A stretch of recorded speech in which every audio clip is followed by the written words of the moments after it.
Well, Jennifer Aniston and John Mayer are back together again, as Richard has reported, and things seem to be rosy. But is it really possible to fall in love a second time? Well, here with some advice on keeping the spark alive is relationships expert Trudy Gilbert. Morning to you, Trudy. Morning, Georgie. Morning, Karl. Good morning, Trudy. How are you? Very well, Just want to know, look, there are a lot of examples of these celebrities. There's Jen and John. That's right. As well as, I think, Prince William and Kate. That's right. A couple of examples there already of people who have been together, in love, broken up, and get back together. What goes on there? Okay, so couples who have this on-again, off-again relationship, they're addicted to the honeymoon phase. Ah. Now, that's the early stages of a relationship when everything is wonderful. You can't wait to see each other. You can't stop thinking about one another. And there's a very good reason for that. There's a physiological fact that your brain releases a chemical called phenylethylamine, which is PEA, known as dopamine, and that gives you that exhilaration. It gives you the increased blood pressure, accelerated heart beating, sweaty palms, so that when you're in the company of the person that you're attracted to, you feel all these things. That can last anywhere from 3 weeks to up to a year.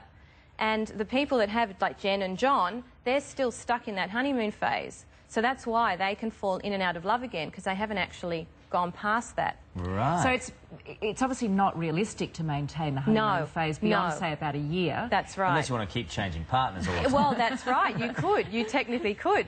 So how do you keep things... You know, how do you keep that spark then? Okay, so what's important to realise that for the average couple, that honeymoon phase will end, and you need to then make an effort to keep the relationship, keep the spark alive, because your brain has stopped producing those chemicals. So things you can do are to, we've got some tips, I think. Talk to your partner. Really spend the time to reconnect and bond, like you did in the early stages of going out for dinner all the time and really having a good conversation. Stay connected through touch. Non-sexual touch is really important. So that's things like kissing your partner in the morning, giving them a hug or a playful pat or a pinch. Break the routine.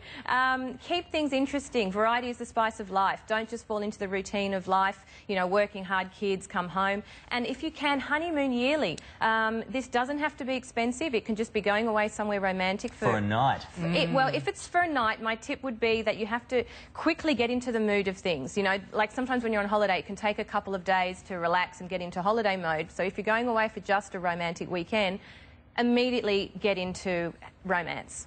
I reckon, you know, even a dinner, like, you know, we get so busy, don't we? Even just a dinner is really nice. Absolutely. Just finally, I mean, I've had friends in the past that have been just purely and utterly addicted to that honeymoon phase of a relationship, so they've subsequently gone from one to the next, to the next, to the next. What advice do you have to those besides maybe grow up? Well, yeah, look, I mean, in that phase of a relationship, all of those things that you found endearing, the idiosyncrasies and the habits, when they start to become annoying, you know that you've actually ended that honeymoon phase. So, you know, I think relationships are always changing. You need to progress. So and work at it. Yeah. And work at it. Yeah. And don't feel resentful that you have to work at it. It's natural. Excellent advice there, Trudy. Thank you, Good to talk Trudy. to you.